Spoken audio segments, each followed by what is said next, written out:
எது சரியான அறிவு, மெய்யான அறிவு என்பது எது என்றால் அதை விவாதத்தின் மூலமும் கேள்விகளின் மூலமும் தான் நீங்கள் உருவாக்கி கொள்ள முடியும்.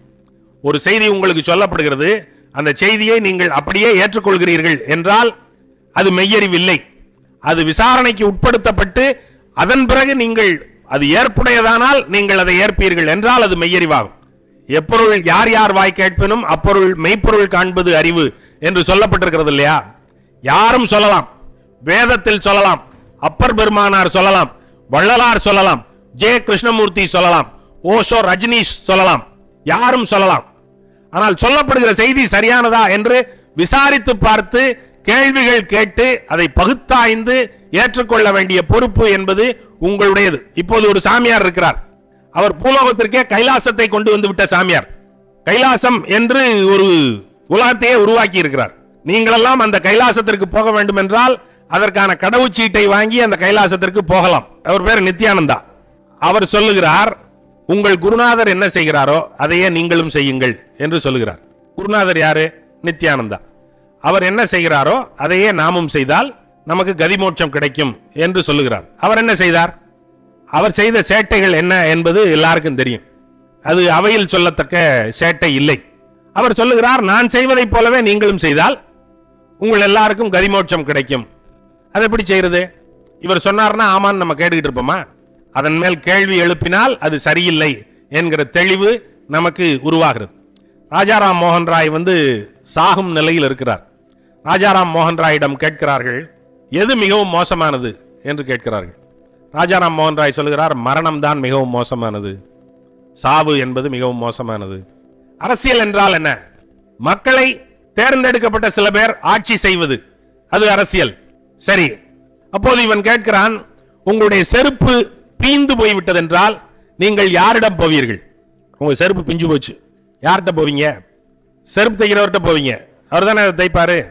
நீங்கள் உட்கார்ந்திருக்கிற நாற்காலி உடைந்து போய்விட்டது என்றால் யாரிடம் போவீர்கள்? ஒரு ஆசாரியிடம் போவீர்கள். நாற்காலியை சரி செய்கிறவரிடம் போவீர்கள். உங்களுடைய வாகனம் பழுதுபட்டு விட்டது என்றால் யாரிடம் போவீர்கள்? மெக்கானிக் கிட்ட போவீங்க. உங்களுடைய அரசியல் சீர்குலைந்து விட்டது என்றால், உங்களுடைய ஆட்சி ஒழுங்கற்று விட்டது என்றால் யாரிடம் போவீர்கள்? யாரிடமாவது போவதா? யார் ஆட்சி செய்ய தெரிந்தவர்களோ, யார் கொள்கை வலிமை மிக்கவர்களோ அவர்களிடம்தான் போவீர்கள். அவர்களிடம்தான் போக வேண்டும். மற்றவற்றுக்கெல்லாம் தேர்ந்த ஆட்களை தேடுகிற நீங்கள் அரசியல் என்று வருகிற போது தேர்ந்த ஆட்களை தேர்வு செய்யாமல் யாரிடமோ போய் அதை ஒப்படைப்பீர்களா என்கிற கேள்விகளை எல்லாம் அவன் முன்வைக்கிறான், சாக்ரட்டிஸ். அப்படி பேசுகிற சாக்ரட்டிஸ் மீது அந்த அரசாங்கம் குற்றம் சாட்டியது என்னவென்று, நீ இளைஞர்களை கெடுக்கிறாய், இளைஞர்களினுடைய புத்தியை சீர்குலைக்கிறாய், you are corrupting the youth அப்படின்னு சார்ஜ் பண்றான். கடவுள் இருக்கிறாரா இல்லையா என்கிற கேள்விகளை நீ எழுப்புகிறாய், மனிதர்களை நாஸ்திகவாதிகள் ஆக்குகிறாய், கடவுள் மறுப்பாளர்கள் ஆக்குகிறாய், ஆகையினால் நீ இந்த நாட்டிற்கு துரோகம் செய்தவனாகிறாய் என்று ஒரு தேச துரோக வழக்கை சாக்ரட்டிஸின் மீது விதித்தார்கள். சாக்ரட்டிஸின் மீது அந்த வழக்கு நடத்தப்பட்டது. சாக்ரட்டிஸ் பேசுகிறான். கடைசியில் அவர்கள் சொல்லுகிறார்கள், சாக்ரட்டிஸ் அவன் அந்த நாட்டினுடைய படையில் பணியாற்றியவன், ஆர்மியில he was a soldier. அதனால நாங்க உனக்கு ஒரு சின்ன சலுகை கொடுக்கிறோம், நீ மன்னிப்பு கேட்டுக்கிட்டீன்னா, இனிமே இப்படி செய்ய மாட்டேன் அப்படின்னு சொன்னீங்கன்னா உன்னை விடுதலை பண்ணிடுறோம் அப்படின்றாங்க. அவன் சொல்ல, நான் கேட்க மாட்டேன்ட்டான், மன்னிப்பு கேட்க மாட்டேன். நான் ஏன்டா கேட்கணும்? நான் என்ன சொன்னேன்? நான் சொன்னதில் என்ன பிழை? சிந்தியுங்கள் என்று சொன்னேன். கடவுள் இருக்கிறாரா இல்லையா என்று சிந்தியுங்கள். உங்களுடைய அரசாங்கத்தை யார் நடத்த வேண்டும் என்று சிந்தியுங்கள். நீதி என்றால் என்ன என்று சிந்தியுங்கள். அறம் என்றால் என்ன என்று சிந்தியுங்கள். சிந்திக்கத்தானே சொன்னேன். நான் ஏதாவது சொல்லிக் கொடுத்தனா? சிந்தின்னு சொன்னேன். உன்னுடைய விடையை நீ தேர்ந்தெடு, நீ சிந்தி என்று நான் சொன்னேன். அது குற்றமா? அது குற்றமாக இருந்தால் நான் மன்னிப்பு கேட்க வேண்டியது நியாயம். அது குற்றமே இல்லையே. ஒரு மனிதனை பார்த்து நீ சிந்தி என்று சொல்வதை குற்றமாக்குகிற மூடத்தனமான அரசாங்கம் இங்கே இருக்கும் என்றால் நான் மன்னிப்பெல்லாம் கேட்க முடியாது அப்படின்றான். மன்னிப்பு கேட்கலைன்னா விஷத்தை குடிச்சு சாகணும்ங்கிறாங்க. சரி, விஷத்தை குடிச்சு சாகிறேன்ட்டான். மன்னிப்பு கேட்க மாட்டேன், விஷம் குடிச்சு சாகிறேன். அவனை சிறையில் அடைத்தார்கள். இன்று இரவு ஹெம்லாக் அப்படிங்கிற விஷத்தை குடிச்சு நீ சாகணும் அப்படின்னு சொல்லிட்டாங்க. சாக்ரட்டிஸினுடைய மாணவர்கள், சாக்ரட்டிஸை பின்பற்றிய இளைஞர்கள், பிளேட்டோ, கிரிட்டோ முதலியவர்கள் எல்லாம் சிறையில் சாக்ரட்டிஸை காண்பதற்காக வருகிறார்கள். வந்தவர்கள் சாக்ரட்டிஸிடம் சொல்லுகிறார்கள், சாக்ரட்டிஸ், நீங்கள் உயிர் வாழ வேண்டியது முக்கியம், நீங்கள் இருக்க வேண்டியது எங்களுக்கு ரொம்ப அத்தியாவசியமானது. நாங்கள் இந்த சிறை காவலனுக்கு காசு கொடுத்து சரிக்கட்டி வைத்திருக்கிறோம், லஞ்சம் கொடுத்திருக்கிறோம். அவன் இரவு சிறை கதவை திறந்து விடுவதாக ஒப்புக்கொண்டிருக்கிறான். நீங்கள் சிறையிலிருந்து தப்பித்து இன்று இரவு ஏதென்ஸிலிருந்து தீப்ஸ் தீவுக்கு ஒரு கப்பல் செல்லுகிறது, அந்த கப்பலில் உங்களை ஏற்றி விடுகிறோம், நீங்கள் தீப்ஸுக்கு போய்விடுங்கள், நாங்கள் உங்களை அங்கே சந்திக்கிறோம் என்று சொல்லுகிறார்கள். சாக்ரட்டிஸ் முடியாது என்று மறுத்து விட்டான். தப்பிச்செல்லாம் போக மாட்டேன், தப்பிச்சு போனேன்னா நான் செஞ்சது தப்புன்னு நான் ஏற்றுக்கொள்வது மாதிரி ஆயிரும், அதனால நான் மன்னிப்பு கேட்க மாட்டேன், தப்பிச்சும் போக மாட்டேன், நான் செய்தது சரி, மக்களை சிந்தியுங்கள் என்று சொன்னேன், அது சரி, அது தண்டனைக்குரியதென்றால் அந்த தண்டனையை நான் ஏற்பேன் என்று சொல்லி அவன் விஷத்தை குடித்தான். இவர்கள் எல்லாம் அழுகிறார்கள். சாக்ரட்டிஸ் சொல்லுகிறான், மரணம் என்பது என்ன அவ்வளவு துயரத்திற்குரியதா? மரணம் எந்த துயரத்தையும் தராது, அது உங்களுடைய கேள்விகளை நிறுத்திவிடும், உங்களுடைய சிந்தனையை நிறுத்திவிடும். இதுவரைக்கும் உங்களை துன்பப்படுத்துவது எது? உங்களுக்கு பணம் இல்லை என்பது உங்களுடைய துன்பம் இல்லை, உங்களிடம் வசதி இல்லை என்பது உங்களுடைய துன்பம் இல்லை. நீங்கள் சிந்திக்கிறீர்கள், நல்லது கெட்டவற்றை எல்லாம் மீண்டும் மீண்டும் துலக்கமாக தேடி பார்க்கிறீர்கள், அதில் சில சங்கடங்கள் உங்களுக்கு வருகின்றன என்பதுதான் உங்களுக்கு துன்பத்தை தருகிறது. ஆகையினால் மரணம் என்பது உங்களுடைய துன்பங்களை எல்லாம் நிறுத்திவிடும், ஏனென்றால் அது உங்களுடைய சிந்தனையை நிறுத்திவிடும். சரி, ஒருவேளை மறு உலகம் என்று ஒன்று இருப்பதாக வைத்துக் கொண்டால், நான் இறந்த பிறகு அங்கே போவேன், அங்கே எனக்கு முன்னால் அறிவாளிகளாக இருந்தவர்கள் எல்லாம் அங்கே இருப்பார்கள், அவர்களோடு சென்று பேசி என்னுடைய பொழுதை இன்பமாக கழிப்பேன், ஆகையினாலும் மரணம் துன்பமானதில்லை, ஆகையினால் மரணத்தை நான் வரவேற்கிறேன் என்று சொல்லிவிட்டு அந்த நஞ்சை குடித்து சாக்ரட்டிஸ் செத்து போனான். ஒரு சரியான காரியத்தை செய்ததற்காக ஒருவன் தண்டிக்கப்படுகிறான், அதற்காக மன்னிப்பு கேட்டால் உன்னை உயிரோடு விடுகிறோம் என்று சொல்லுகிறார்கள். அவன் சொல்லுகிறான், எனக்கு உயிர் முக்கியமில்லை, இந்த செய்தி இந்த சிந்தனை நிலை பெற வேண்டும் என்பதுதான் முக்கியம் என்று சொல்லி நஞ்சை குடித்து செத்து போகிறான். இயேசுநாதரையும் மன்னிப்பு கேட்குமாறு சொன்னார்கள். இயேசுநாதர், யூதர்களின் ராஜா என்று நீங்கள் சொன்னது உண்மையா என்று கேட்கிறார்கள். நான் அப்படி சொல்லவில்லை, நீங்களே அப்படி சொல்லுகிறீர்கள் என்று அவர் சொல்லுகிறார். நீ செய்த குற்றங்களுக்காக நீ வருத்தம் தெரிவித்தால் உன்னை விடுவிக்கிறோம் என்று சொல்லுகிறார்கள். அவர் என்ன குற்றம் செய்தார்? மலைப்பொழிவு என்று ஒன்று செய்கிறார். இந்த மலைப்பொழிவில் அவர் என்ன சொன்னார்?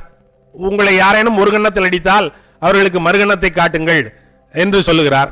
கண்ணுக்கு கண் பல்லுக்கு பல் என்று உங்களுக்கு சொல்லப்பட்டிருக்கிறது, ஆனால் நானோ உங்களுக்கு சொல்லுகிறேன், ஒரு கன்னத்தில் அடைந்தால் மறுகன்னத்தை காட்டுங்கள். ஒருவன் உங்களுடைய மேல் சட்டையை கேட்டால் அவனுக்கு உங்களுடைய உள்ளங்கியையும் கலற்றி கொடுங்கள். ஒருவன் உங்களை ஒரு கல் தூரம் நடந்து வர சொன்னால் அவனோடு நீங்கள் 2 கல் தூரம் நடந்து போங்கள் என்று சொல்லுகிறார். அதுவரைக்கும் மரபாக 10 கட்டளைகள் என்று எந்த கட்டளைகள் பின்பற்றி வரப்பட்டனவோ அந்த கட்டளைகள் எல்லாவற்றையும் இவர் மறுதலித்து விடுகிறார். விபச்சாரம் செய்தவர்களை மரண தண்டனைக்கு உள்ளாக்கலாம் என்று பழைய 10 கட்டளை சொல்லுகிறது. விபச்சாரம் செய்த பெண்களை எல்லாம் அந்த நாட்டில் நடுத்தெருவில் நிறுத்தி கல்லால் அடித்தார்கள். இயேசுநாதரின் காலத்தில் மரியா மகதலேனா என்கிறவளின் மேல் ஒரு குற்றம் சுமத்தப்படுகிறது, அவள் விபச்சாரம் செய்தவள், ஆகினால் நம்முடைய 10 கட்டளை மரபின்படி அவளை நடுத்தெருவில் நிறுத்தி கல்லால் அடித்து கொல்லுங்கள் என்று சொல்லுகிறார்கள். இயேசுநாதர் சொல்லுகிறார், உங்களில் மனத்தாலும் விபச்சாரம் செய்யாதவர் யாரேனும் இருந்தால் அவர் அந்த கல்லை முதலில் அடியுங்கள் என்று சொல்லுகிறார். உங்களில் எவனாவது விபச்சாரம் செய்யாதவன் இருக்கிறீர்களா? உடம்பால் விபச்சாரம் செய்யாதவர்கள் இருக்கலாம், உள்ளத்தாலும் விபச்சாரம் செய்யாதவர்கள் யாரேனும் இருந்தால் முதல் கல்லை எரியும் தகுதியை அவர் பெறுகிறார். யாரும் இல்லை. 10 கட்டளைகளை இயேசுநாதர் மறுதலிக்கிறார் என்பது அந்த யூத மத குருமார்களுக்கு கடும் ஆத்திரத்தை உருவாக்குகிறது.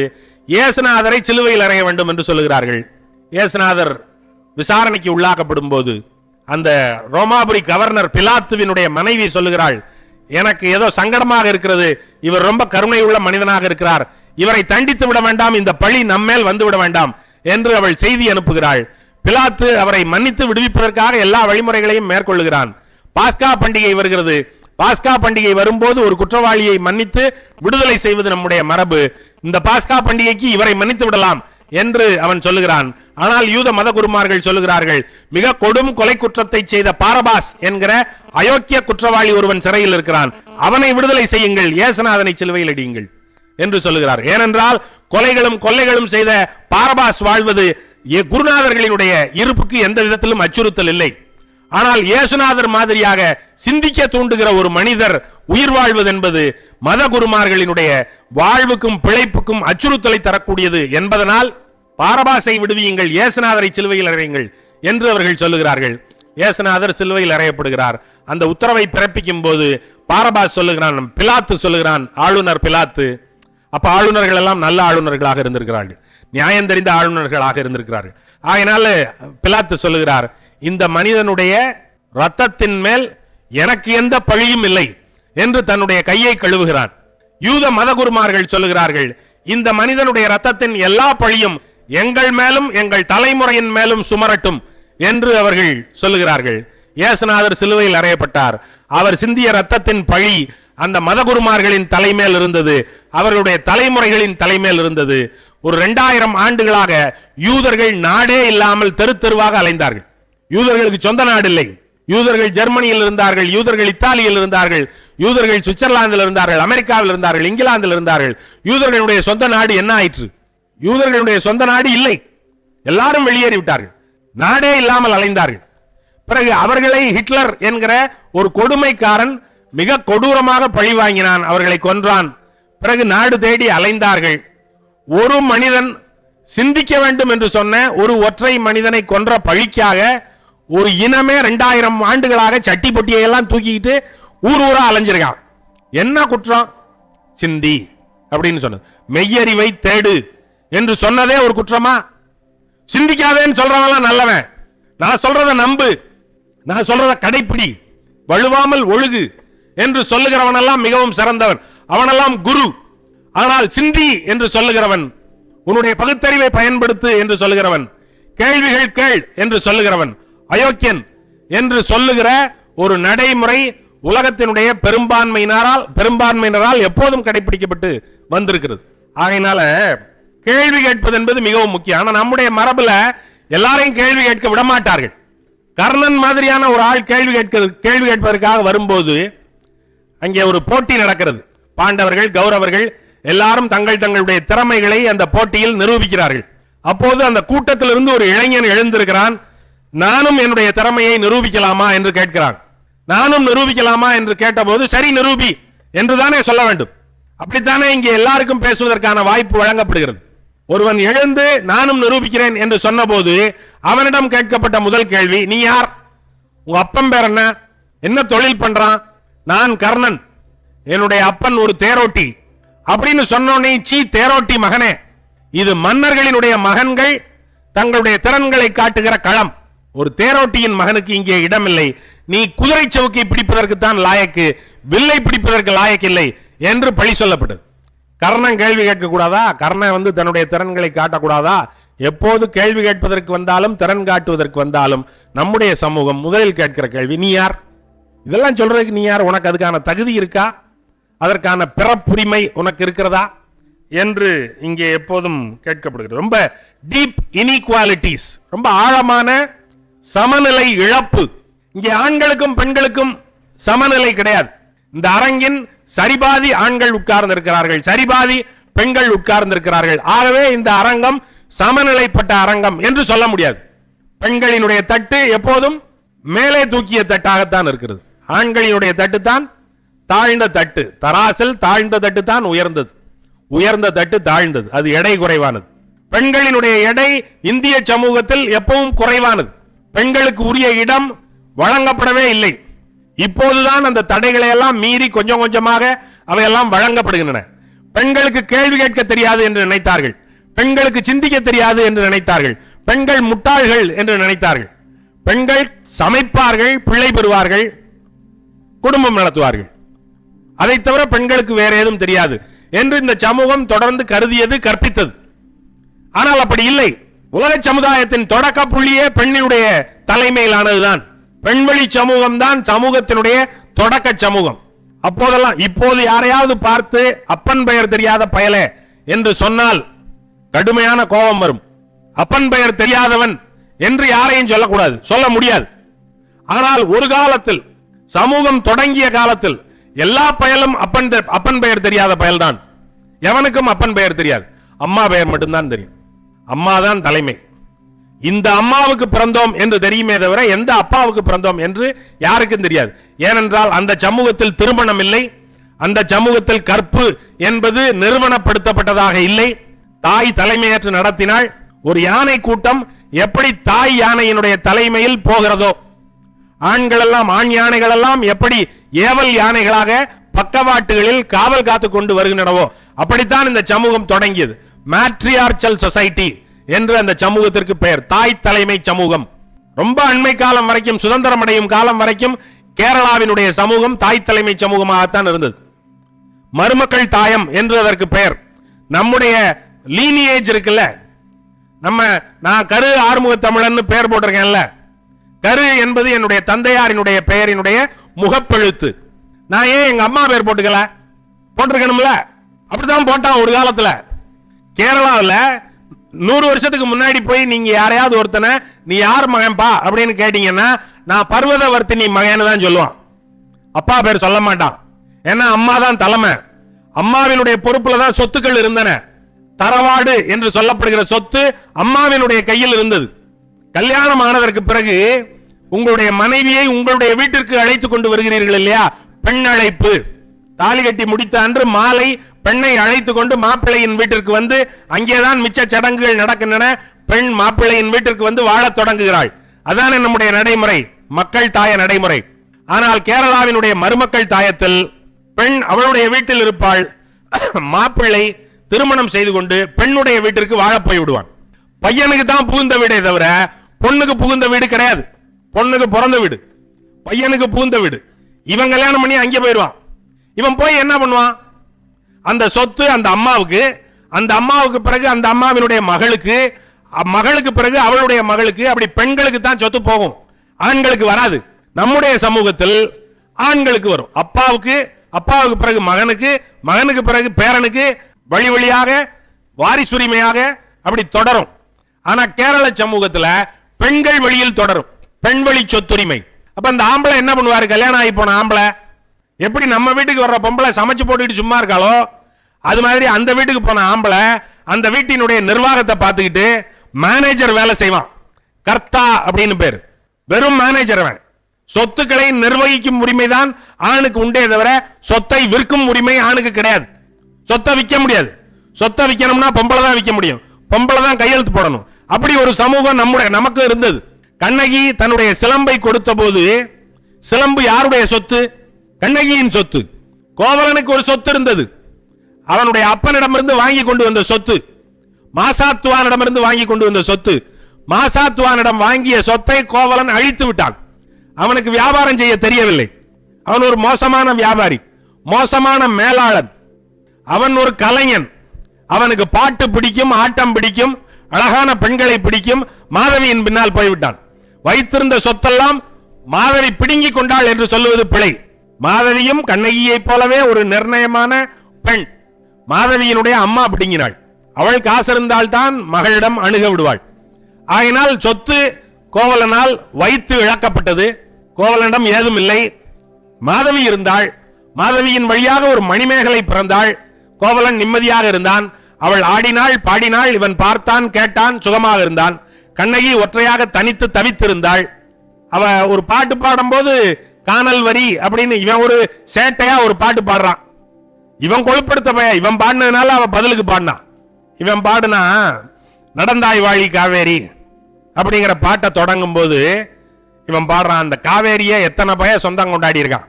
அதை சோழன் சொந்தம் கொண்டாடுறான், அங்கே கர்நாடகத்தில் சொந்தம் கொண்டாடுறான், இருக்கிற இடமெல்லாம் சொந்தம் கொண்டாடுறான். ஆனாலும் காவேரி எல்லாரையும் அனுசரிச்சு தானே போய்கிட்டு இருக்கா. இவன் அங்கே போனாலும் இங்கே போனாலும் காவேரி அனுசரிச்சு தானே போய்கிட்டு இருக்கா. அப்படிங்கிறது மாதிரி இவன் ஒரு பாட்டை பாடுறான். அவன் பதிலுக்கு ஒரு எசப்பாட்டு பாடுறான். பாடினோடனே இவன் கடுப்பாயிட்டான்.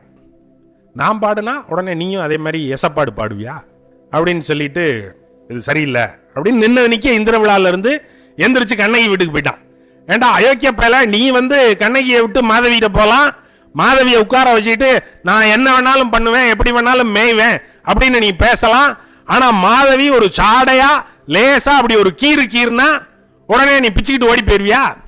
அவன் சொல்றான், சலம்புணர் கொள்கை சலதியோடு ஆடி நலம் தொலைத்த எண்ணெய் அப்படின்னு பாடுறான். சலம்புணர் கொள்கை சலதின்னு மாதவியை சொல்றான். திருட்டு பெயர். சலம்புணர் கொள்கை சலதினா மனம் ஒரு நிலையில் நிற்காத, அப்படியும் இப்படியுமாக அலைபாய்கிற ஒரு தீ அப்படின்னு அதுக்கு பொருள். யாரு சலம்புணர் கொள்கை? நீதான் சலம்புணர் கொள்கை. நீ நேத்து கண்ணகியோட இருந்தா இன்னைக்கு மாதவியோட இருக்க, இன்னைக்கு மாதவியை பிடிக்கலன்னு மறுபடியும் கண்ணகிட்ட கிளம்பிட்ட.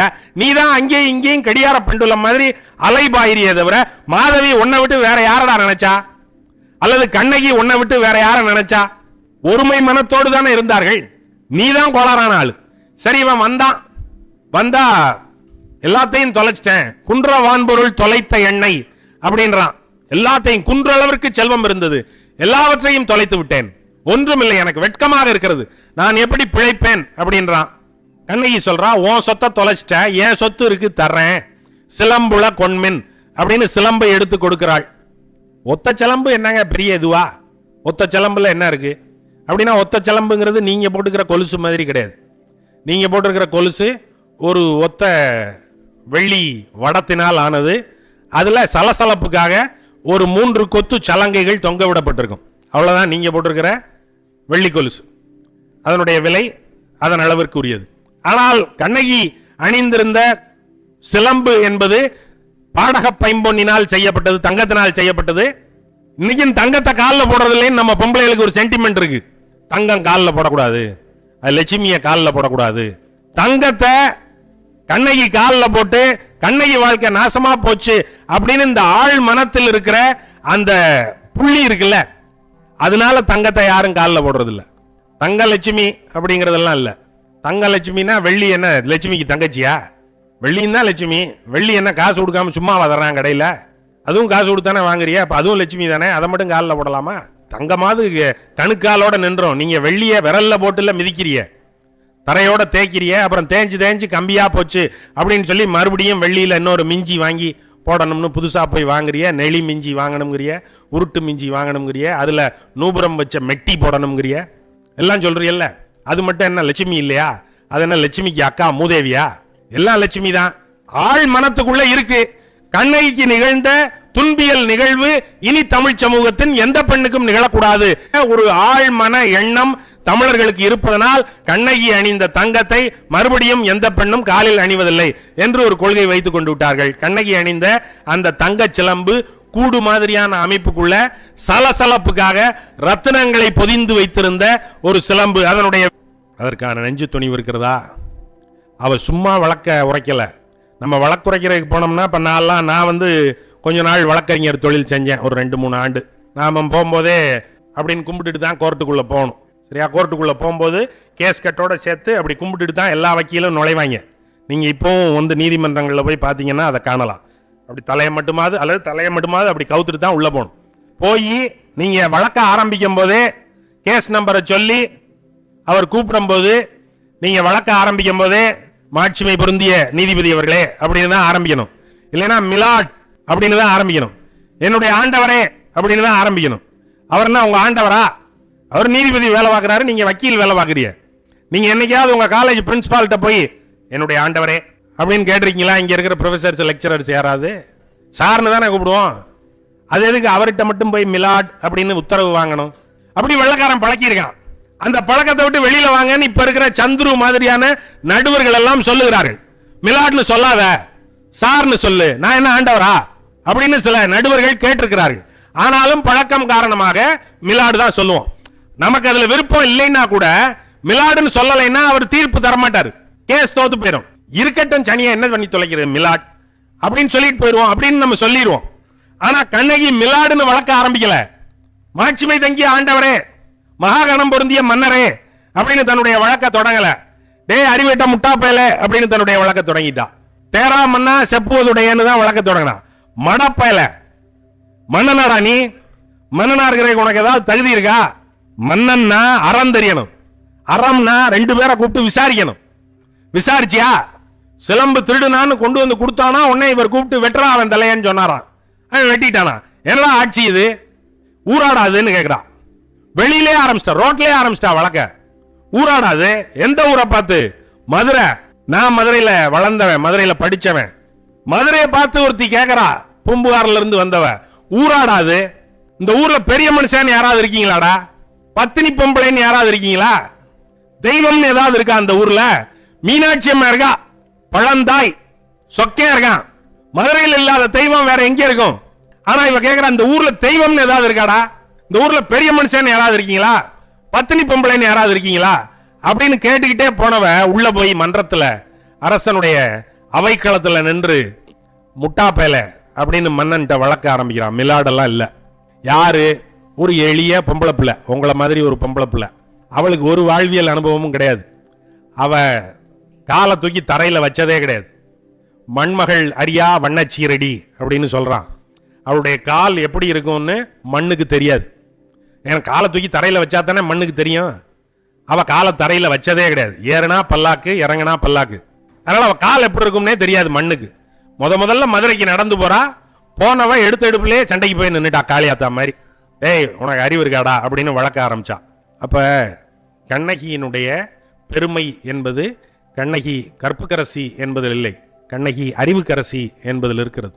அவ்வளவு அறிவு இல்லைன்னா, இதை சிந்திக்க தெரியலைன்னா, இவன்ட்ட அந்த கேள்வியை கேட்கறதுக்கான துணிவு இல்லைன்னா அந்த காப்பியம் உருவாகி இருக்காது.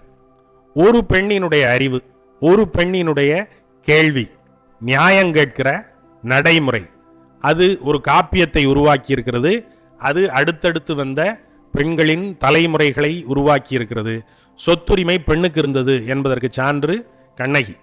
இப்போதும் ராமநாதபுரம் மாவட்டத்திற்கு பக்கம், மதுரை பக்கமெல்லாம் பெண்களுக்கு திருமணம் செய்து கொடுக்கும்போது மஞ்சக்காணி நிலம் என்று ஒரு நிலத்துண்டு ஒன்றை கொடுப்பார்கள்.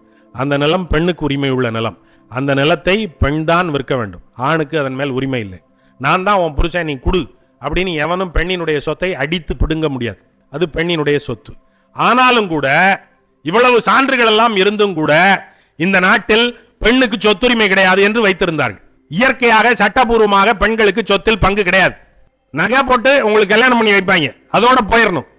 சொத்து, அசையாத சொத்தெல்லாம் ஆண்களுக்கு, அசைகின்ற சொத்தில் சீதனமாக கொடுக்கப்படுகிற அந்த சீர்வரிசை மட்டும் பெண்களுக்கு என்று இருந்தது.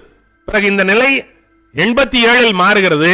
இப்போது உச்சநீதிமன்றத்தினுடைய தீர்ப்புரையின்படி ஒரு பெண் ஒரு பெற்றோருக்கு பிறந்தாள் என்றால் அவர்களுடைய சொத்தில் மற்ற பிள்ளைகளைப் போலவே பெண்ணுக்கும் சம உரிமை உண்டு என்று ஒரு தீர்ப்பு ஒன்று அண்மையில் உச்சநீதிமன்றத்தால் வழங்கப்பட்ட பிறகுதான் எல்லா பெண்களுக்கும் எந்த வேறுபாடும் இல்லாமல் சொத்தில் சம உரிமை உண்டு என்பது நிர்ணயம் செய்யப்பட்டது 2021 வாக்குல. அப்ப 2000 ஆண்டுகளாக பெண்களுக்கு சம உரிமை, சொத்துரிமை என்பதெல்லாம் இல்லை. பெண்களுக்கு சட்டபூர்வமான ஆளுமையே இல்லை. The women folk were not considered legal persons. நீங்கள் சட்டத்தில் ஆளே கிடையாது.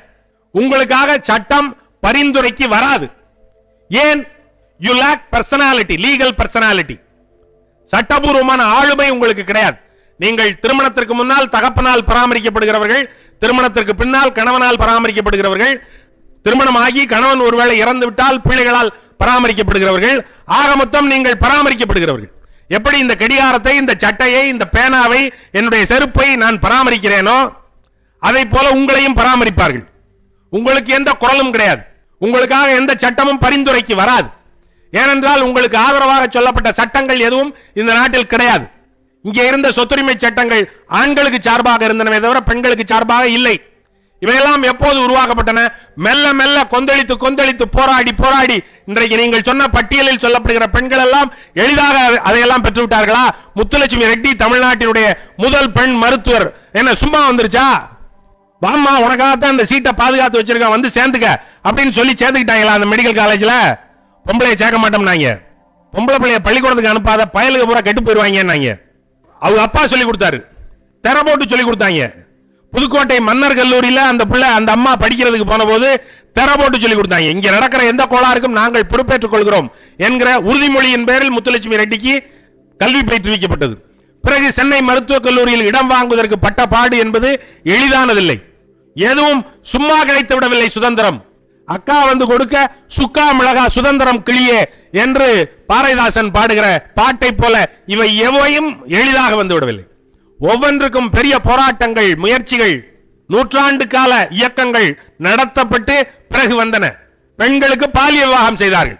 சின்ன பிள்ளைக்கு கல்யாணம் பண்ணிடுவான், 2 வயசுல கல்யாணம் பண்ணுவான். பையனுக்கு 15-20 வயசு இருக்கும், இது 2-3 வயசு இருக்கும் பிள்ளைக்கு. அவன் எங்கேயாவது போவான், செத்து போயிடுவான். 5 வயசுல பிள்ளை விதவாயிரும், 8 வயசுல விதவையாயிரும். இன்னும் சடங்காகவே இல்ல, பெரிய பிள்ளையாவே ஆகல. பெரிய பிள்ளை ஆகிறதுக்கு முன்னாடி அது விதவையாயிரும். அந்த பிள்ளைய என்ன பண்றது? இன்னொரு கல்யாணம் பண்ணி வைக்கலாமா? அதெல்லாம் செய்ய முடியாது, நம்முடைய மரபுக்கு மாறு.